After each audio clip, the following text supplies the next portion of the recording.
Sebo ene eye me bosmeno ne da to so aduonu enkono eda fofra wo twedi amponyankro pon kwa me anafra na kunu wasa ye biemu a wode yenkwa atimi acha yen ensema hodo a yede ebra wo no wo kwa yententa kase no eso a eye DLFM ensem no eda ho wonso betima kenkan bi wonso beti ase pa sadan so ana yen social media handles ne nyina so ewiayi ensem no enam so a wonsa ebetimi akan yen live ewo ho yen tune app no eye DLFM 106.9 ana yen Facebook no so eho ana wo message ene wo comment ne nyina so ye je eye DLFM 106.9 ewiayi ensem ahodo a yede eba besom wo ese agemensem wo prem to breka se bon de di mu akoti bi enie na watwi mu na abeto dwa se enipa miensa bi ayira ama yehwehwe wonom a yenhu wonom ade kyen a amanebo abeto dwa echirim se yakohunu wo mo mu ewo motorway kwantempo no so a se ensu etoye no ka wo mutimu atwe wonom ede wo mkọ emu nsam kase boyi wo bete yebesa to akase bono so agba mu e watema ne kra pompure matemu na ohyenkani bi one de otede ka mu akọ wanka bi ahyemu ensuo ya etoto manga na mu ejiri fa manfo yi afa ne kama esi amekase yi wawu ato nsuo no mu ayawre ho sempa akase boyi yede mu kyeremu baba besomo ene wiai ensema hodo ade bra wo no awe ho sem kakra ewom na eda so agina mu ewo ewuo nsemu a yebekọ University of Ghana Legon akwada ba ko aka besa bosumi miru na wawie school wo ye final year student eno so amanebo ne kyerem se ade kye a wono so awu eno so nsem kase boyi wo bete yebekọ so agina mo nkan pompure mantanum na akopie ma West Pentesa eno no eye Pan African Savings and Loan Company eye limited na wono branch ba kwa wono mekire bank na esi ameka sei arono sem ba ko esi wendra da ekyiremu a akrofo yonfo bo mutirimu poso kwa kwia bank na ndra CCT eye camera bo hono na bo moden exposing kofu esi ameka sei e posi for ache wonom na opani ba ko a ebre bi atwamu na wo pani kwankyerefo Emma Ghana School of Law ne din edekwaku ansa asare wode ato da kyerem se mampani akufo ado nansan wo hwe appointment a wode to dwa no a watietia Ghana mamra so eno nso nsem kaseboyi wo bete Andrew Dasa obeka de betu wanim se ndi se manyo ko de bo maden ekopie mwatena ye kese wa dabraka ekwakoye nsem twelefo nhye mbeka se de tie no ensema hodo a efa opani a ne din ede Richard Dapa ana afi nso ya Attorney General Godfrey Yabo Adamentabo no wonoma hu se kuntuna se ana afi MPP manyo ko ehye ahyase a wonoma ye no ana Andrew de ya enumere na apɛ ne mpia manyo ko no so betena se abeka se videos ahodo ne tape ahodo a NC fo no ka no no kura ba kumponi no wankasa na atenase ahyehye sa tape no na sasa nkro na mu no ana wotemuafo a wono ana wote agyamu ese judge eye her leadership justice afia eye sewa asare botwe wono ana tenadwam na na wabra court no edi sasam no eye national communications director dema NDC Sammy Jamfi wokopie court hono mu a wo ye late na said the judge no asia ma na won no emu nsem kaseboyi wo beti o ensem ni pika we hu na hwiayi yede eba besom Ghana fo nyina ese awia prem to bre ekasebo ensem ahodo yede bre woni nyina no ba yententa kase no eso a wo betimi akenkan bi eye www.dlfmonline.com sadanso ana yen Facebook no so no ye bia dia tum sa bagredam woja dam ani buidam a ye nuanom a wonom ewotachi no a ma metwakola hye bi na mamprobi kasebo na edenti wasito chon boten no waje so se wonya dwogwa na kire se ye efia ha aha no mojo papa wo message ni nyina nso yeje e wo Facebook no ase bo mode se obema wo nsemfua no eho atimi atia ma ye se de be ya asem bia nso entimi emma akenkanfo mienu na hwiai ye bebu jansrama e de egu nkrata no so na yepuno atiefuo emusie ese ganja boys edi ameje so ye gangster cat ya mitenkura Okogyeabour Ocran Nhyiraba Kwadwo Sammy bi ebraso sa obedwudwura damu ese keje madamu a wo bia kwadazi puna ensem no yensanim na ntiase nso emra DL News.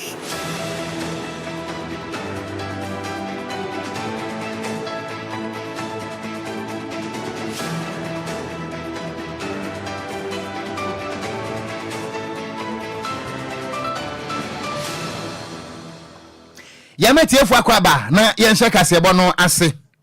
yenhye kasebo no ase amawo a de ede hyase no eya rehosem pa akire se emu enye de ne nyina no ene se arehosem a ababeto DLFM kasebo pono so ekire mu se wodi wani epie mu ewo ye enkran ene tema motorway no eso a biaye bia ye fe no se Abattoir Bridge enipa miensa bi yakohunu se wo mo amu egu honom a wonom atoa yanom ewo ense eduo na enipa miensa sa abre yi ye hunu wo mo emo no de ne din atimi abetodwa aye betimi abo e de amatiefo no eye Noel Adams na wonom ekirem se wo ye driver ni na memene da no ana wofa emaiwa miensa anase emaiwa mienu a wono ka ho ma ne miensa a kire se wode wo mo efiri tema na wode wo mo eba enkrapompore mantamo na no ana wo mo kirem se wobra wonam eye moto we no so a wo ba no wo hu se na enso eto enunti abrante no enhunanim eno no ye na adwen se wo befo so na wo yusu na wiper no na ja waye ne kakra na watimi e de passengers ya tene car num eye emaiwa mienu no watimi de wo mo aba bedru enkran na no ana se de na enso na no den na kire se abrante eye Noel Adams wo hu nanim na nso opese wo fo so afa munti ana kire se wotisi nkwan no nchi ase wo ehunu ana gata kese bia wo mutirem se ye fre ho no mo eye Abattoir Bridge eho ana ne car no emunito ye we enam so ma kire se wo mutirem a efiti memene da no ana wonom ahwehwe abrante ya enya de se wo mo ehu no na no na wobra se na atorentam ne koso no enipa ba ko mienu miensa bi hu ye na no na omu ya posifo asutra me ne wakasai wobra ensuo na hwehwe wie no afei ana makwa hu ne se se car no ana wo mutim no gata no ensuo ne memon ana kire se emrante ne hyehye mu a me ne wakasai wo mo mu no yakwa hu ne mako se ededa da miamia ahodo na amanebo ne ekirem se wobra eye car no ensuo no twe ne sa no esansa na wo mo pese wo mo bomodin age wo mo ho nkwanti wonom eye wo madwene se wo mo ebe roll glasses na ba fom na wo mo atimi afiri mo dwane na no na wo mo hu ne se da bi ensuso ana no odin na wo mo antimi ampianitin wo mo mu de aya awehosem papa na de nam so a aposifo no ho se enipa no miensa nyina no atoa ya no wonse do ene se wo mo kire se wo bra ensuo no twetweye a wo mo hu se car no obi anim eye empty no anom se da bi car no eno nko antim na sha ha bia na wodasani bi atim na siye eno nti obra wo mo guso a wo mo eye search no ana wo mo ekohunu se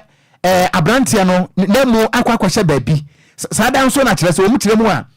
ababa wo no baako wono nso na mu no wo mo kokohu se eda tema community 19 eho na kire se gata no eni nso no etwen ede kwahye ye na abrante na mu no so wo mu kire mu se eye beach bi a eno no eben kragon eho na kire so wo mu kokohu se wono nso na mu no eda na amanebo we akoya we hosem pa kire se enya asam kotwa na wo mu kirem se bese nenum enie ana wo mu gusu a wo mu hwe eye Adams ene kire se enipa eye mienu na ene ana makọ hunu se emu ni miensa nyina no egu ba bi a eya se kakra aya we husem ye papa we nam so ma no kasa prosifo etimi atabiri emu no a wo mu de akwakopie mu wo mo kire se da be ya ehwemu so ebetimi akoso na wo mu kire se we no wo mu ema obi asobo na wo mbetere trom sa na kire se ensuo no a na ayire no ana etimi edi boni a etesa na wo ba ye Facebook no eso a wo bra na kire se lift ibi lift car no every ensuo no no wan kasa be se de sitie na hwe se de emrante makom enan ane hu wonom ewo ensuo num a wo mo moden se wo mbetwe wo mo kon ahwe se car no wo dasani bia nhemu a wo ba ye Facebook no eso a pictures no eda so we na da bia meka se ye kan se pictures and videos of inogan wo hwe ana we wani so a enye yie wo ba ye Facebook no so a eye DLFM 106.9 wo bra wo mo hu car no a wo mo pagya car no eye empty every ensuo no mo no eno na wo hunu no ana hwe se de sitie no a aya we ho sem papa kire se enye asem kotoa Kwadwo okon hwe se de emfoni no esi atie we na atete pa o sha Kwadwo car no kafra wo car no eye Uber wo ya beka se eye Honda CR-V ni bia wo car no Kofitela check mami eye 2 ba kone di we we de we Toyota Vet we no na okon ka ho asem no okay we emre ko ba say ono metumi eyi car ne free insuo no mu no ana na wo mo pagya na sa so ho no mo sa no car we no e ka ho asem yi pese de aye Toyota Vet we Toyota Vet black yes enti ene kokoto nsuo na kire se yentimi jump into conclusion but e betima ka say na bia na oye online drivers ni bia se okofa sa maya mienu ne kan ho enti wo hwe se de ade ne tie na online drivers ni bia na okofa am so mo odae ene je okofa wo no nti wonam a wokọ no ene sa ahwehwesem we ekokosi kwan so nti okon emo ya say nipa ekope kakra be fia behwe abusua na obekọ no na ahwehwesem si yakosi a in fact but Kwadwo minim eye Accra tema motorway no minim so ye kakra Abattoir bridge abrante ni yon mpato fa na picture no fa video no to Facebook ro smaye mo kofi tell de abrante no emra na wote ase no ye de ne video no ebe to Facebook no so ama monso motimi ahwebe ni din Eddie Noel Adams na Kwadwo yi me you see me ntiase yetama motorway no ye wo gata bi a eso saa betimi America we 5 days afa ni ehunu so okonsuo no se eyiri etwa na eyiri ebufa so saa na ba bia tokro da bia ne nsuo ahodo abembe mpotemo na se nsuo esunsuan ni nyina atwikogum Kwadwo ya susu ka tokro susuan ememfa ni se bia na gata da ho enti gata na da ho no mo saa no ekoba se susuan no sene ko saa na ne nyina betimi akogum ti ebedoso enti emu eya masa ama ne busu ebetwon you see the minimum ni say Kwadwo the minimum ni say ufree otra eyetama motorway ana say tetekwashe ufree tetekwashe kwa motorway event say toll booth no a yeah I think said the only thing Rebecca say eye gata I don't want to say underpass kwame nkroma ye no why that particular section say anantwie na emfa hompie hon na metimaka say gata kakra da better no kra no enhye da enye too big ebetimi amene Toyota Vet mpacho watemaze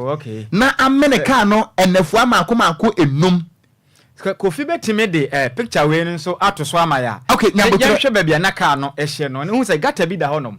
nti abemu ano anasa nipa wafiri mu yi emra wate ase no wani wate ase na da Facebook no so no oh nice boy guy nice boy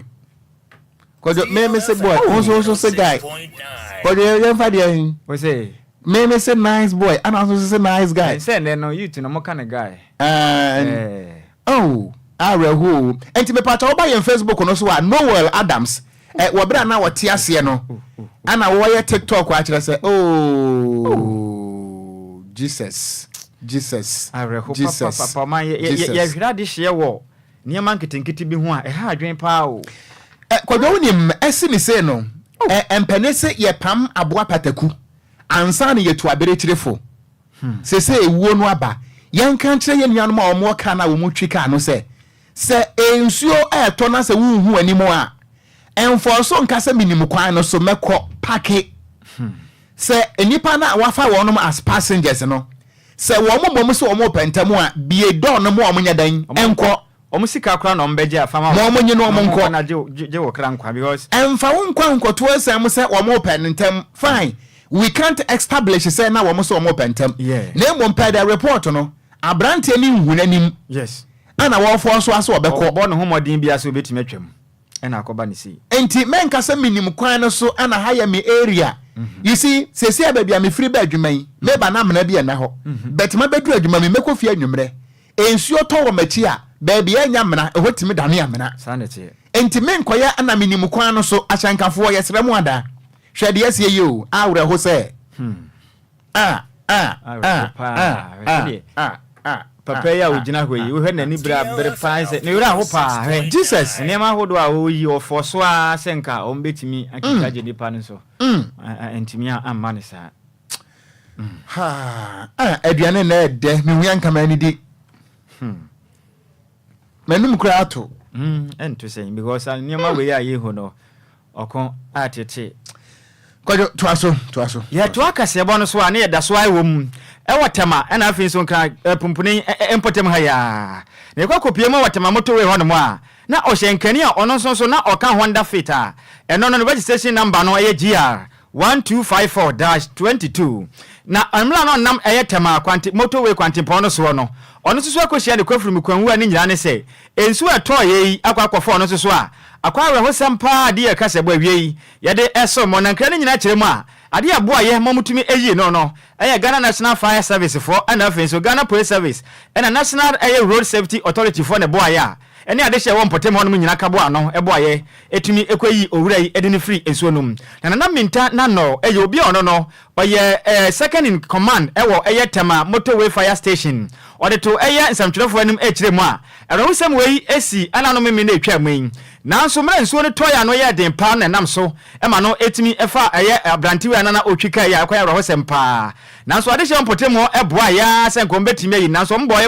a bode enya de etumi dane ye ntino wonu mu entimi engine no na bo maden ma moto nsa ede fra eye Ghana National Fire Service omma boa sebe betimi aboa na wonum etimi eyi no na brantie bia ne den ede nana mintana no ono na oye obi a na oye ejise dispatch rider ono de wakwakofa niam wode kwakoma obi no kohu se nkwanhie se yesi obodo modin bia sanko betimi abobbo mpotem fofo amane ye nyina atu ho na mo bia nanso mo ye se betimi ayi nanso no ankwan kwesi aga na na prosifo na mpenifo ba onom ko hu say yes e ka ne danso no manchester de aye no anti na pe na mu se tuawie ma yese so de amene ka na kura mo ye ho hwe kura na anya de a ebe ye na enka ne kire mo emra emergency tin be pie mu ho no mo no kwanhia we do esi eye anano memendai emra na abo anopa du ba ko apa hosima eye aduonum me kire eye 11:50 am ena kwanhia we esi ye na emra eye tamamoto we eye fire service fo be pie mu ho no mo no na abo 12:05 pm a eno mra o mepie honom na isi ameka say eye police for na office National Road Safety Authority for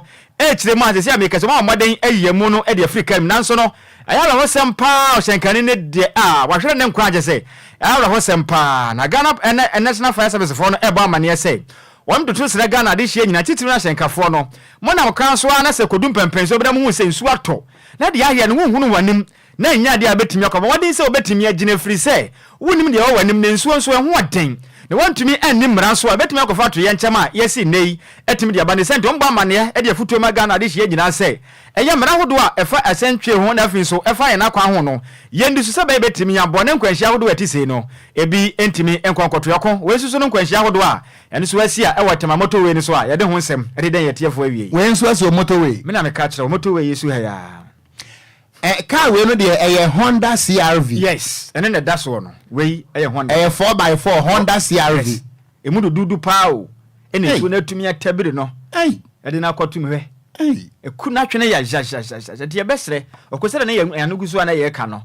Ya besre say ensese ahodo afa ya kwa ho no yemfa ni dwuma nso we na ya toto wankra bumpure mantem no kwa no odin o. Ndi se ya adwen so minim na ya de.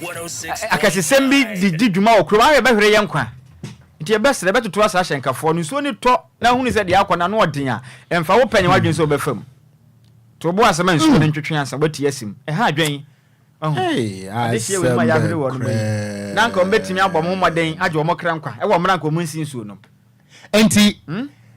first one na me di tu da na ye motorway ana we nso ye motorway ha nso ye kire bibi se e ho no mo no se nsuo no to a ahyenkafo no hwe omo ho ye kan se mi na akire ye se won be fa dia okode aye de se BBC a na Ghana fo no yetu ye ho fo me hu ni se de bia da no ye twen ama BBC ansa ya da ye ho so Ghana ho ye reactive country ko you want to say ye reactive country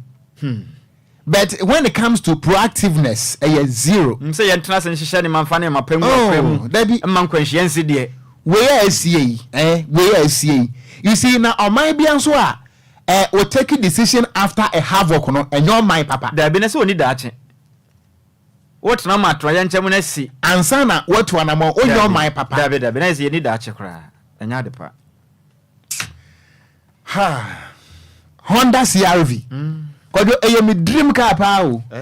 se me nya bia me na dem me na dem na obi anya sika akotobi na nsu atumi atwe na ku na aka ho Kwadwo ma kan messages ne kakra DJ Opai the more Felix and also we take as a bonnet life e de free Kumase ye da se pa na ayamanyosem na odi aba mane ntonchan na emu ye da se utie yen Emmanuel Ajeni Mboaten and I say this is very sad and odi emojis na ba watch na kuma nyina bubu ana Sarah Kweno was so sad ana Emmanuel Biemo was say we eyare hosempa odi emojis na ba wo so pa ana eye Mabel Kunado I want to see so sad ana Eric Abwaje was say asemo he so sad. May the soul rest in perfect peace. And was saying, Wafa, I have a more, I have a we're gonna want to here. And I wait there, say, oh God, this is so sad. May his soul rest in perfect peace. And as Eunice, Jahene, one also the emojis na ban a soon. Say, one day a year, Mabel, a JD, a soon competition, and I will move some part. Say,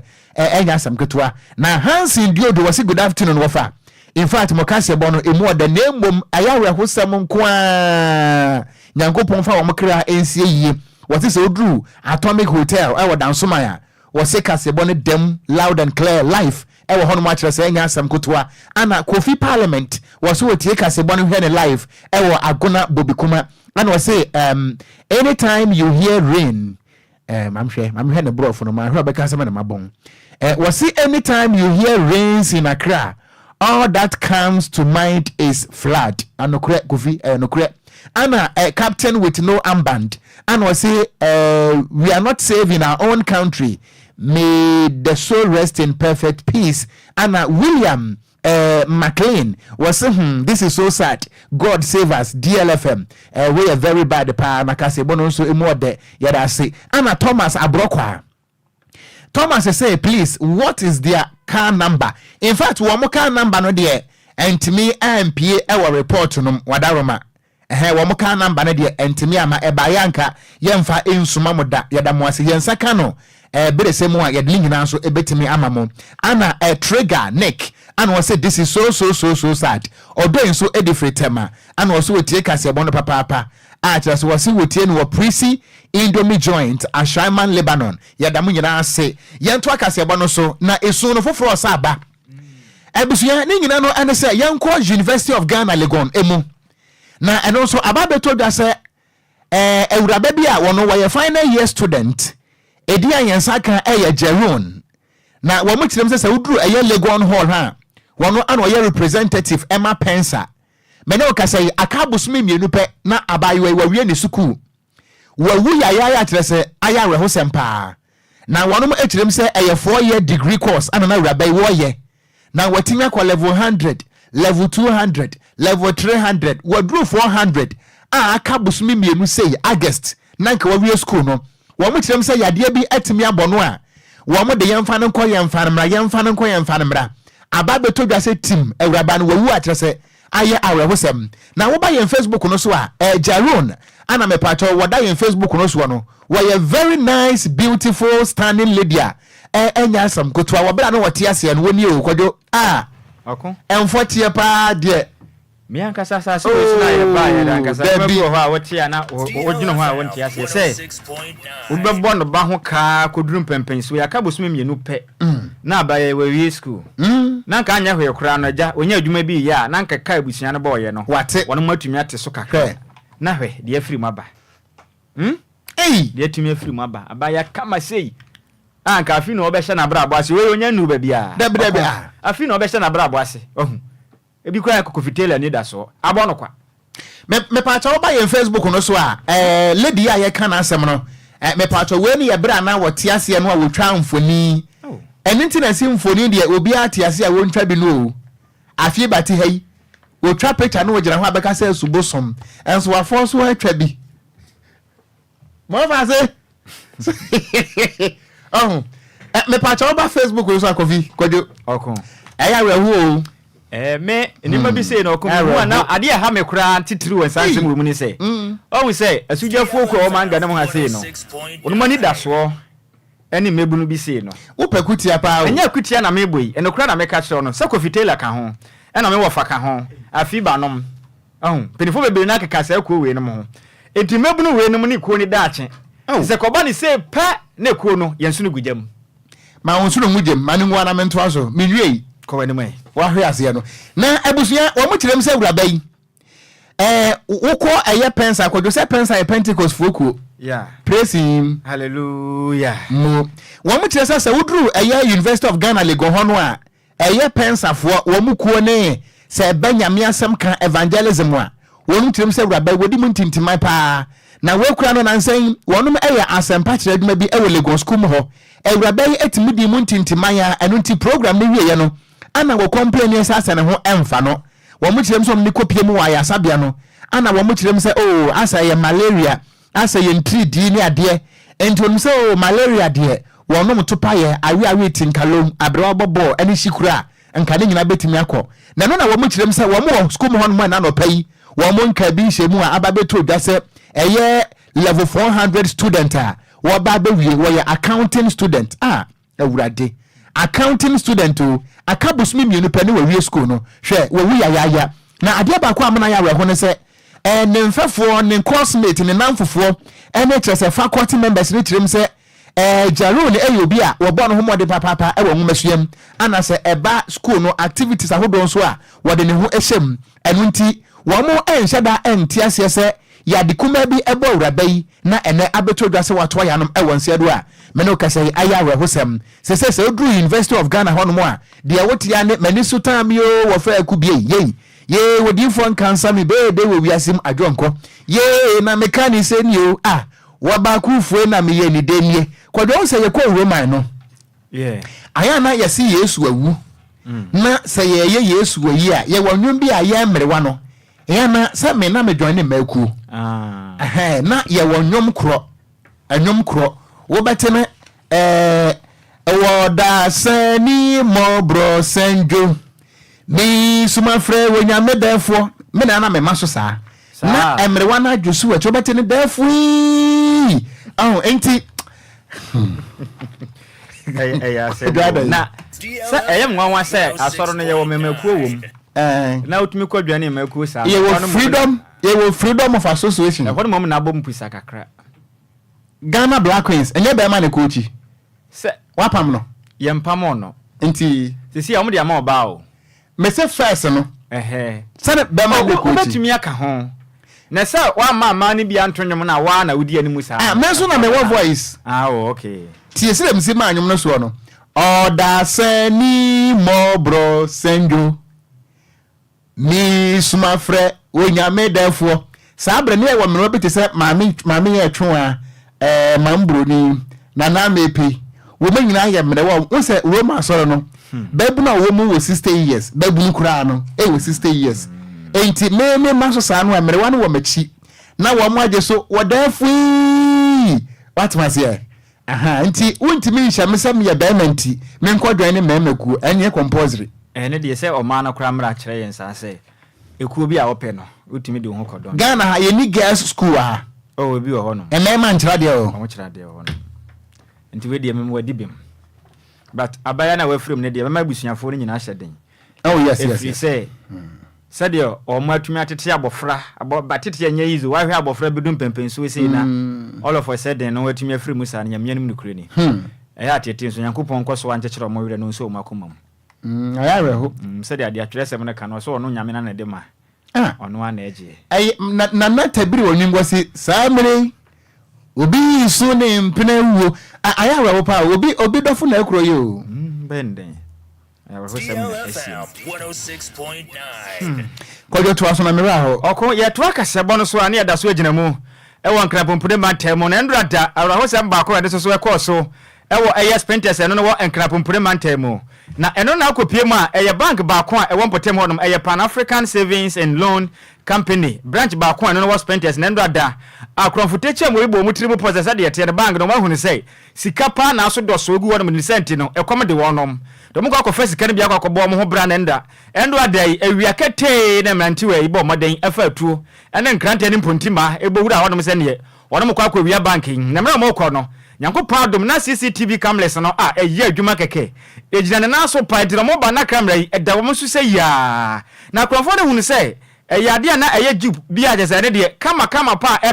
eba besi bank na nim na ne akrofo hu nya pe no mo di mirika tedra mo so we de di na mo di moto ekwatwa hu hia se de aye de ne se de tie bia no ebefa edima mbo wura wo pe ene na mo sha asem tutuo saa mpotem wo se na di maya tu se pe na nya asem ketwa de ne amanfo yo obi aba bia adwane afa na akoye nsem kase pa honom na mna ba saa na hyenkani na otu eye jipu no ye na adwen se ne obomade ya se obetu no adwena babia afa nanso akronfo yomfo ya mana kwan ofa ha na omabroko kwan ofa na chinso na omo agere pampia se wanya babia ntumi adwane afa na no na ekoba saa no eye the front one no na ne akronfo bo maden ekotabiri sika na da ho nye sika ato na yoko tabli sika ne ne akoye nsem na na security officer na owo bank ne wo modern na ne of fire to ne hey di maya wo na ba Facebook no so DLFM 106.9 video ne da so no aha CCTV cameras ne footage no ene dia to Facebook no so a wo hwe no emla ka ne be si bank ne mo ne wo no akromfo no so ena mteti moto no so we aha woko ona mteti moto no so na ya so ma be gina ho no we ohu we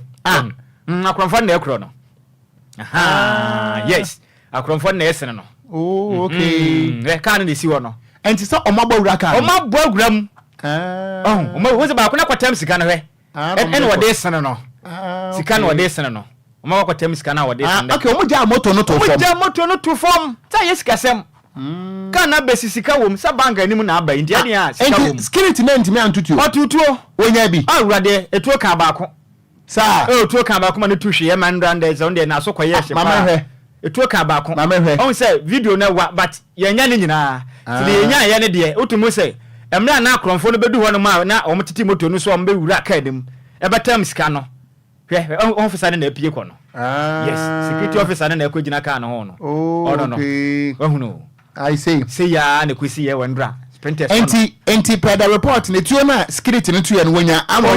ne ba ko metuo de ka no that's right enti omo tie no oh na den ya gire ne pampe de ya make say video na nya ba bonten a police fogusu ye hwehwemu na nipa bonfo atese ndra da omokoto se eye Pan African Savings and Loans Company eno no was sprinters importem ho no omba bodin se nipa bia ka omo sha se ne se de tie bia ne video na ba bonten ne de ombe se ompa atwe ne se ya me ya dom na police fo nsa ka omo akanso a de kese mebo akire e de matie fo ko we so ne de free mobile Kwadwo nim hwe me pacho mo hwe video no a cars no eye maako fo anesi ho na emom de ne to de ayi ne ho I think say we ne be Honda eye tete Honda ne bia sa jeep ne bi jeep ne bia aha nti we de utim say wo ho ne glare brofo ne ye brofo ne eye glare na clear se brofo ne de wo se e ma men kan sem hunu e we ne bi sem hunu asem brofo no o say o US na akotena che ye dinti wo ka to boas ma wa huru aye do na eye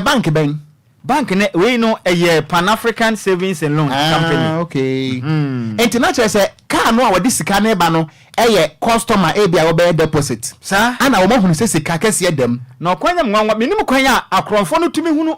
trans eye tip off e wonna madwe ho amenti ase eye tip off so obi koyi sika so obi di sika koto na account na yatumi akromfo tumi atete nipa na hunu se time we nipa be duru bank on na hu se ka ne be du ho na ape eye tip off ye word ba ho no Kwadwo eye tip off ye security for na emom sem bi say no eye tip off because enipa no wodi sika ne free whether na dwumam ana wodi free fie na ebeto bank eye dwumam a workers no they are all suspects so wodi free fie nso na eba enipa kura na wo fie a wo hu se de sika to ka we e de akọ bank no we den ono so suspect so no so benim hu bi aha because at what point ana wakromfo am robber bra kromfo omedi moto na be cross na den so wa matuo no so akire wiem die nya ehitutu sa na de ya wa ho bia bia adwane ya on say boy be kura te bicycle so na kwa mochi esia wanti men kan hwe so be shutu na ko no wanti men kasa se ne hwan wanti men kasa wanti men kan ho so ko otwi ne bike ne sa bokoboko sa na okọ bibia na obetimi aye okita akwidie bia ana onu bienti a boy na wotwi bicycle no ma anya ne hwe no se boy no entimi identify wo mo because wo mo helmet yes wo mo nyina katakata wo mo say ye na nka bia nko mo nhyɛ helmet anko mbe shoot bicycle rider na ko kuna to atwe na kura yes enti we yoko CCTV cameras na boa wo but the point is eboa na wo mbe den ehu mrantie nim because wo mo hyɛ helmet say de tie bia na ko mehwehwemu ahu sa no behu okay say if they are able to identify the motor and number plate they are simple said the tie bia ombetumi ahwehwemu akohu nipa kro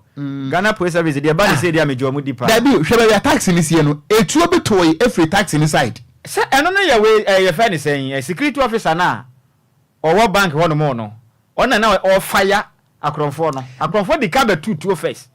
wo da hwe o say Kofi be share video na se a Kofi da share video na se mayen me pa nto mo hwe video no wo be hu se ba bia incident ni si ya no utim sana o mu di car no na chi so ahu na wo mu di car na chi enti hwe be taxi ni sie no etuo no toy every taxi num wo de hwe o se bia taxi no hwe yeah wo de hade etuo beto every taxi inside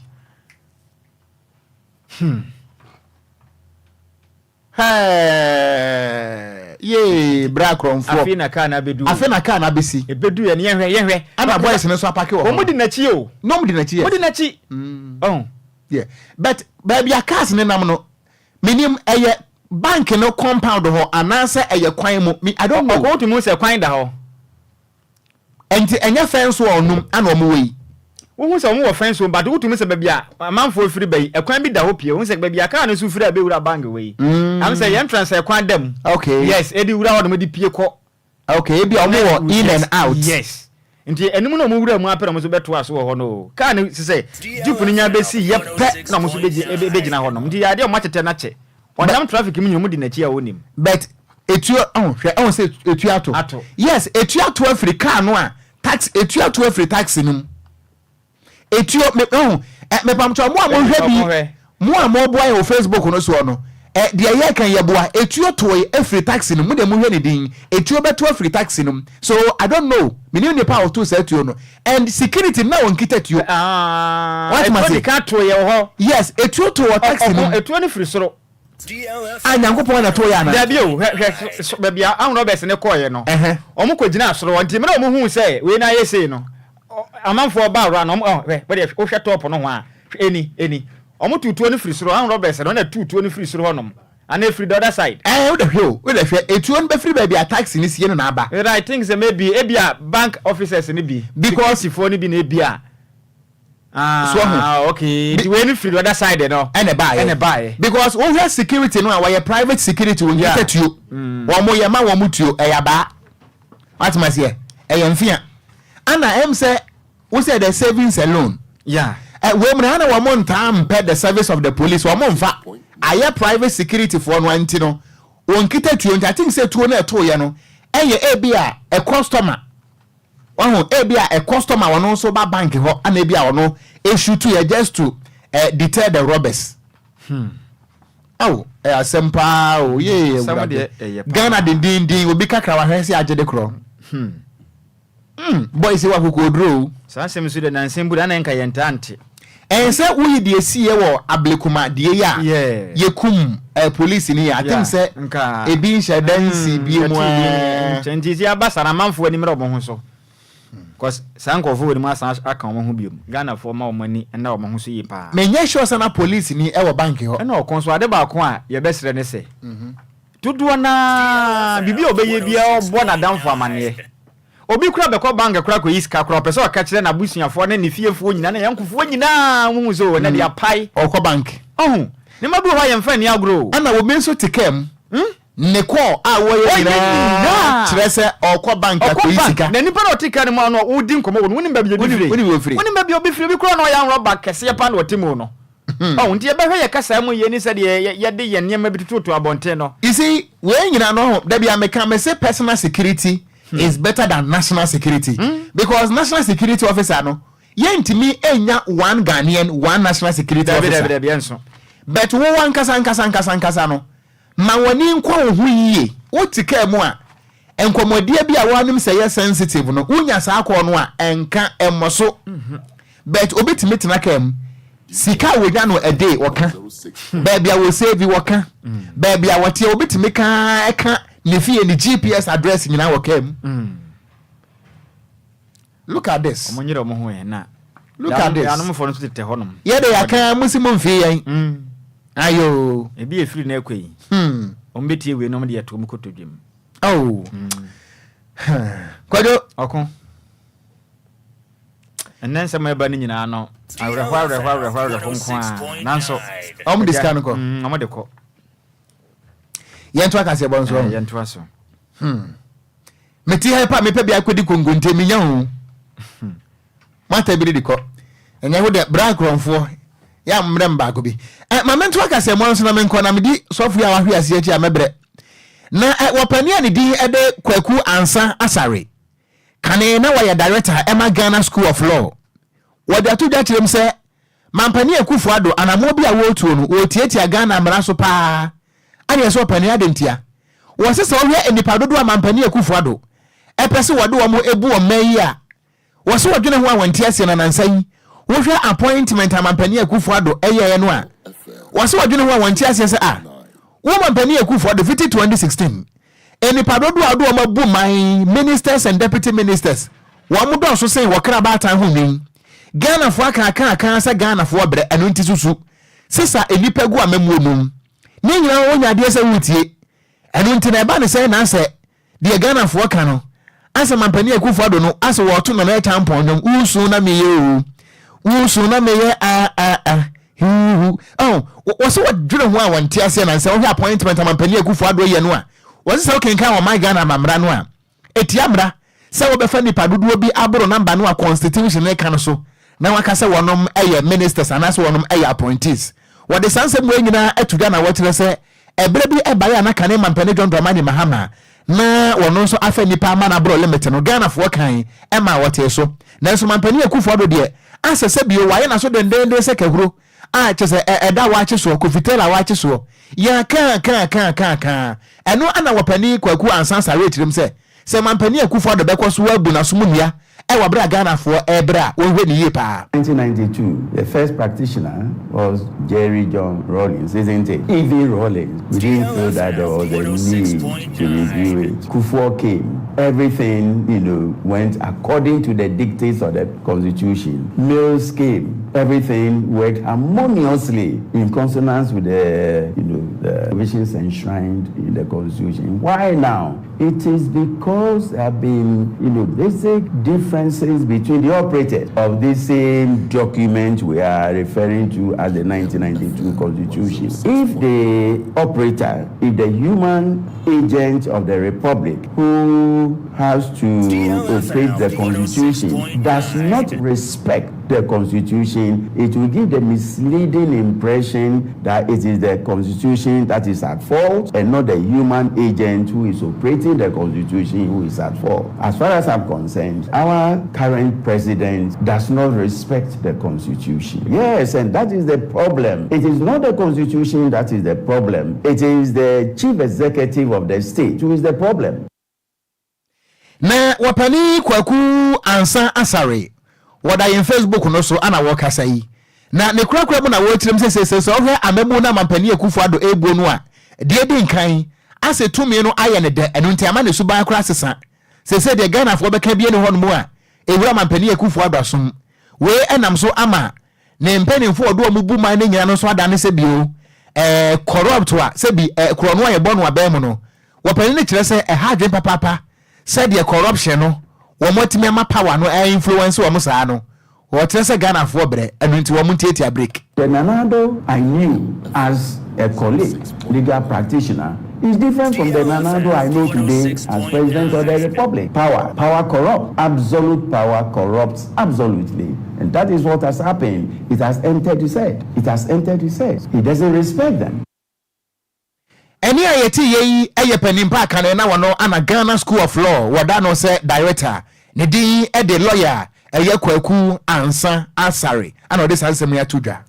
ye to akase bo no so na ye bo e de awuremu e wo New Patriotic Party MPP amanyuku na kache na ndra do mo so e bo moden efra eye nsemsrefo nhye mu tenase etenase ya kasa ya na mo kiremu a wono mo hwa mo hunse ndi se manyuku na ndra de akomata ye kesi mo dabraka akotenase akoboden afra nsemsrefo de nsem bebrato obanim e kiremu a ensema hodo a efa eye Attorney General Okogyeabour Ocran ena afenso eye Richard eye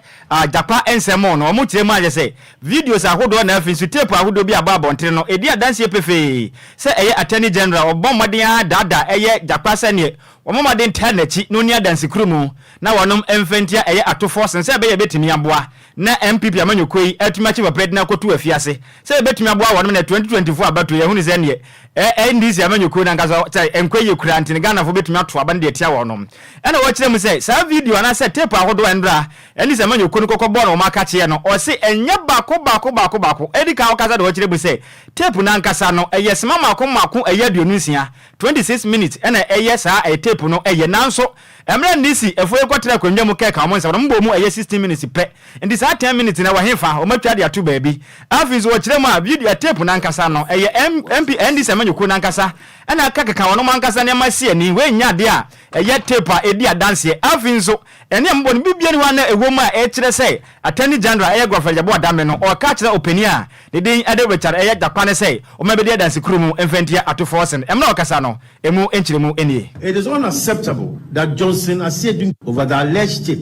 calculated to prevent Ghanaians and discerning people as such from making their own deductions and reasoned judgment. You saw him on radio behaving like a choir master. Again, even though from the screenshots displayed, the alleged conversation is supposed to last 26 minutes, the NDC schemed to play only 60 minutes, 16 out of 26. The question is, where is the rest of the tape? Even in respect of what was played, it is apparent that there are repetitions, overlaps, incoherence, voice over, and distortion. Again, on the question of who initiated the meeting, even from the NDC's presentation, it is clear that if any meeting at all was mooted and initiated at the instance of the third accused person. We would like to put it on record that as of February 2022, when Jakpa requested for a meeting with the AG never met him and never made any arrangement to the Supreme Court Justice, Emmanuel Unikulendi. It was not until the AG was invited to the residence of His Lordship Justice Emmanuel Unikulendi in 2023 that he surprisingly met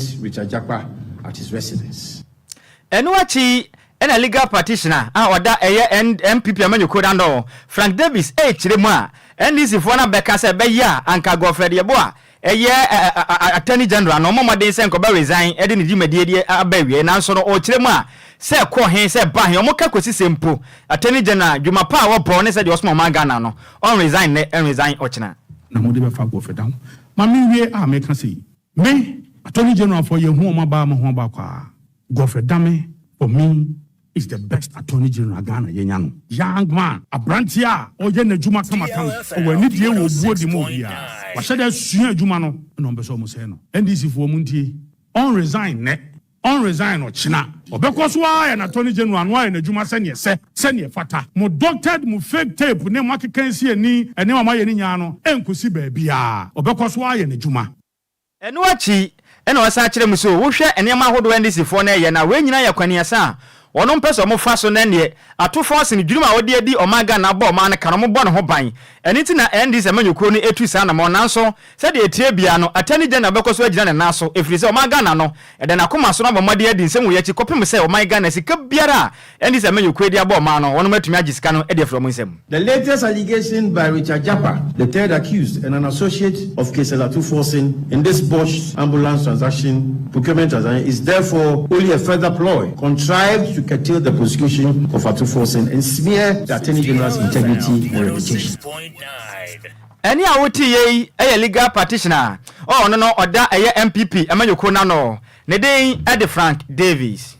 Ebusuya wi apram to break asebo ane ye kenkan ye de asom wo e DLFM 106.9. Na ye to akasebo no so ama wo hu. Apakan GH atenase. Na me na okasa breaking news putupru ababeka yensa sesi ai echiremu a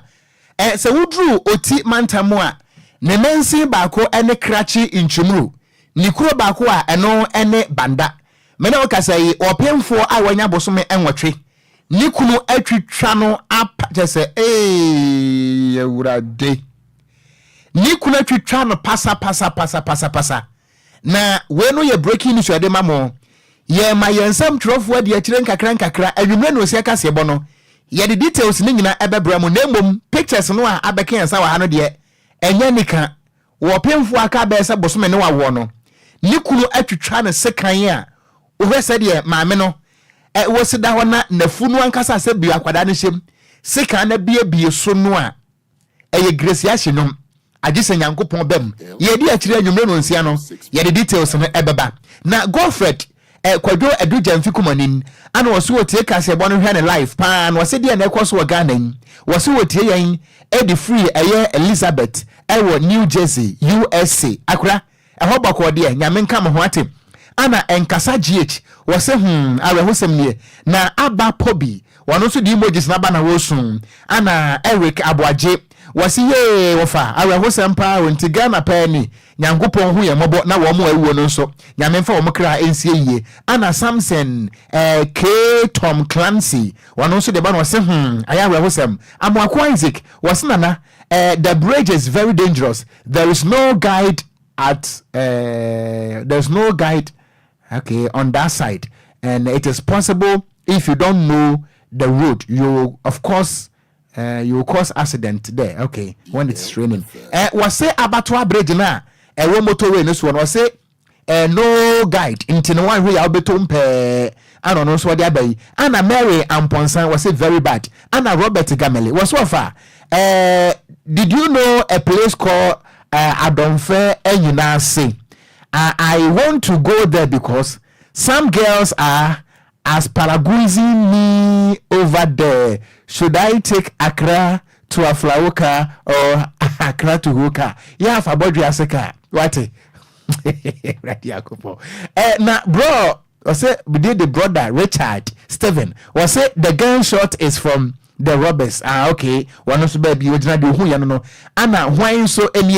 Charles Mante? Anna was welcome. In fact, Okasebo no emu de papa na DLFM Kasebo untimi na tie it said the chemistry class no was say afrafra na mana cool come on nice and was say well done. Anna Boa Mike was say very bad pam. Anna Lambon Nipe Lydia and was say I am watching you live from North Kanishi. DLFM always enjoyable. Today I can see presiding elder face Claire mo wa hia sintimbo hu ni Claire. Anna when ye ewurade na was say CCTV cameras are very important. Anna Morovia more and was say good job. Yeah, that's it. Amoako Isaac was say the camera is for another store. It's a main road. The policeman gave a warning shot on the ground, and from the look at the thing, the policeman is also protecting himself. Aye, fair. Anna Arafat Mubarak and was say the baby idea fedi enya botre etire bekan Nasaraji and wadi moji saba no wosu ana tete freedom wono so esun pa kire senya asam ketwa mame enko na apaka GH wonfa sports no ento amso The Yale News.